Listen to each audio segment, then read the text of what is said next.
Alright guys, welcome back to VALORANT News. The Red Bull Homegrounds tournament is officially underway as the SEN Invitational is about to come to an end. Big games going down there in both respective matches last night. 100 Thieves having a shocking opening debut in their start over at the Red Bull Homegrounds. Sentinels continue to look very impressive indeed with Zeltis in the team, and TenZ getting more and more comfortable on the flex role is looking really rather impressive for this roster next season. Very much enjoy your thoughts in the comments below. Hit the like button if you enjoy. Subscribe if you're new as always. I would greatly appreciate it. Plenty to dive into. Firstly, this is interesting, thanks to those who pointed out to me in the replies here, on SEN and actually the entire FUT Esports roster have been moved from active to reserve. Now, they of course are still active. They literally played a game yesterday and will continue to do so today.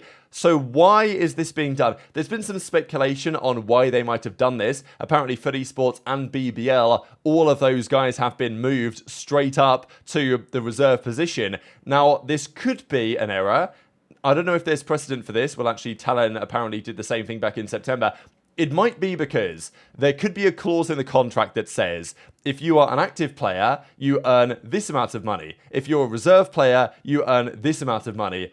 And it might be a way for teams, before the season officially begins, to put their entire roster as a reserve, so they have to pay them, or they only have to pay them a reduced salary. That's the only thing I can think of that makes sense here. And okay, maybe you could say that's scumbaggy from the organizations, and maybe it is. But if the players were aware of the possibility, then it is what it is. And it always is a bit of a sticking point for the organizations, the fact that they have to, well, usually they have to pay their players for the entire season, the entire 12 months, but yet they only play for like 6 months, you know? So they try and find ways where they can pay them the salary that they're on for the main season, and the off season, it might not be quite the same story. Now, Evil Geniuses, they could be the first team to be ousted from the partnership program. I wouldn't be massively surprised. I know that they're kind of like the golden boy or golden darling, whatever, of Riot Games, what's happened before. But there was an article here that Scott Robertson came up with on .esports, just going into details here on the latest Evil Geniuses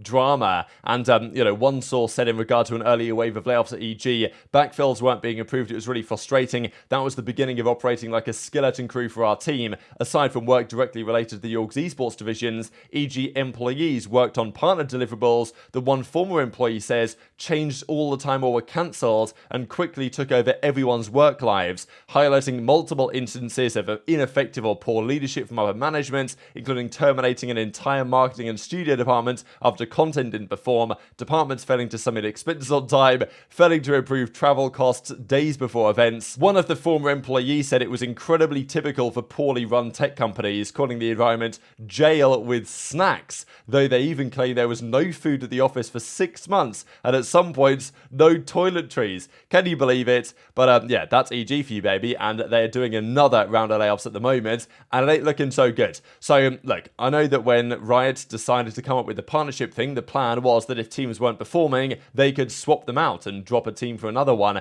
Would you be surprised if, let's say, EG were ousted and G2 were to be, you know, the full-time partner team within the next 24 months? Quite possibly not, but we'll see. What would that mean for the players? I don't know. So many implications. Obviously something that we wouldn't want to be the case, but might be necessary at some point, and it might even let the players free of the contract jail they're currently in. I doubt it's going to happen this year, but if EG continue to spiral downhill, do not rule that out as a possibility. Now, Sentinels were throwing some good fun into the mix as well. Obviously, they were winning their series against Oxygen Esports, we'll get to in a second. Oxygen good enough to be in VCT, give them EG spot, so everyone was kind of hopping on it right here. But we've got to dive straight into the Red Bull Homegrounds event, number 4 in Tokyo at the moment. So 4 games were played yesterday, and these were pretty impressive games from the winners. Not good for the North American teams at all. Okay, this one, I don't even think this was so bad from Cloud9. Zeta just played pretty well here. They clutched them in some moments, and it was a competitive game. These are only best of ones, so read into them what you will, but if a best of one is dominant, then it shows something. And Curry, actually, stepping in here for Whippy, was the best performer, but they still went down 11-13. So Cloud9 not here with their intended roster. They wanted Whippy. He couldn't get there, visa reasons. Russian player, you guys know how it is. So Curry comes in instead. But Zeta, with their new team, as we saw Uran and Hero Ron and those guys coming in the other day, they won. So impressive stuff. Of course, a long tournament still to go. This, though, was the match that probably gains the most attention, FUT Esports versus 100 Thieves, because as I've said over the last few days, 100T have been cooking in practice apparently. They've been doing really well in practice, looking pretty good for the new tournament. They won the Red Bull Home Grounds number 3 or whatever it was last year in Manchester against Cloud9 in the finals. It was expected 100T would go deep. They brought in Nature, of course, to the roster, and they got slammed here. This wasn't impressive. Like, I saw a few highlights of it, just the way that 100T were playing some of these rounds. Nature's in-game leading. You would just stand on one side of the map, the other guys would be on the other side of the map. Then when they're all dead, then he goes for the rotate. Not a particularly impressive debut. And this is the thing about Nature and his in-game leading, is that sure, he's coming into this team as the short-term replacement for the player they eventually want, that is Boostio, and you might be able to be a good in-game leader online or in practice and everything like this, and have a good work ethic and everything that the coaching staff over there said.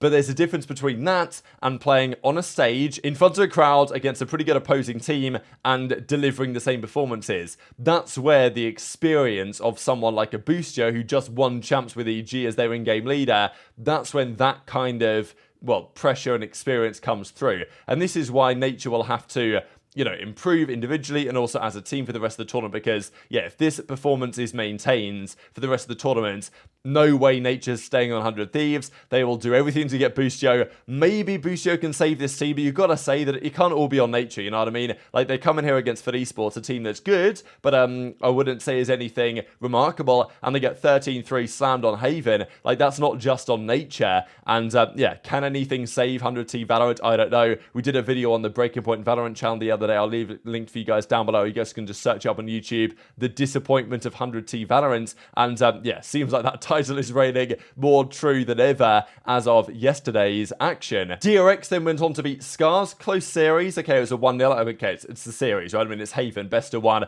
13-10. So yeah, Buzz, Flashback topping the leaderboards here. Yoshi on the other side looked good. Wasn't enough. 13-10 to DRX. And the other series was Fnatic. This again wasn't dominant. Like, Fnatic of last year were coming out and smoking teams like Fennel 13-3 every single map. This was 13-10. Fennel actually went 6-6 in the first half, but in the end, Fnatic had a bit too much. But yeah, nonetheless, pretty interesting. There was even a time where Fennel were leading in the map and could have potentially won it here on the Ascent. Didn't happen though. But still, it's only a warm-up game, and the teams you'd expect to be the best are the teams that, you know, should be winning here, right? But this is the issue. If you are 100T, that, well, it didn't start particularly well, and it might not end particularly well either. This is how things go today, then. As we saw with the format, if you are bottom 2, you're out. So they play one more best of 1 against Scars, and they need to win that best of 1 against Scars. If they do, then they survive. If they lose it, they're done. So yeah, that's who they play, 100T Scars. By the time you guys are watching this, it's quite possibly already happened actually. So yeah, I'll give you guys the update tomorrow. Of course, you guys can check it out on VLR, what's gone on there. But not the start that 100T would have wanted. But I guess, well, thankfully for North American fans, Cloud9 and 100T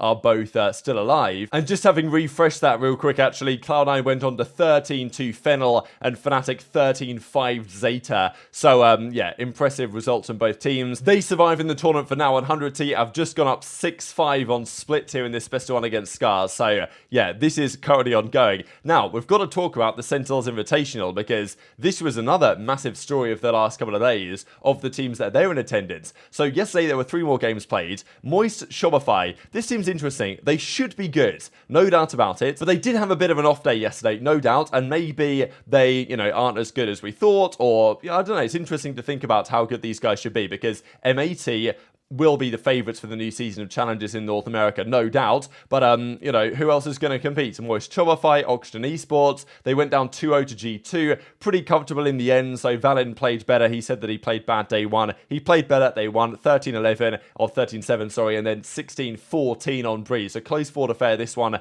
But in the end, G2 got over the line. Then they went down to Oxygen Esports. So again, yeah, Oxygen doing well. And Dapper, of course, into that roster. Redux, Mitch. This team I do actually really like, but I'd say that on paper these teams are probably quite similarly matched. If not, I might have even favoured slightly MXS going into this one before, but Flyer had a really terrible series here. Maybe if he plays better they win, but yeah, this was a 2-1. Ascent was 13-5, Haven was 13-7 the other way, and then Bind 13-7, so none of the maps were particularly close. But yeah, Oxygen Esports advance on, and that leaves them in a pretty exciting position actually. Now Sentinels took down Oxygen 2-1 to assert their dominance, I suppose, of the situation. situation. And okay, they did lose the map one here, Ascent 13-11, but after that, and that was the map pick of Oxygen, but after that, Sunset was 13-10 with a dominant attacking side, and then Breeze was 13-11. So again, really close series, but still, look at Zellsis go, man, and look at TenZ go as well. Sassy on the initiator on the Sky was not looking so good, I'm not gonna lie, and there was a lot of talk about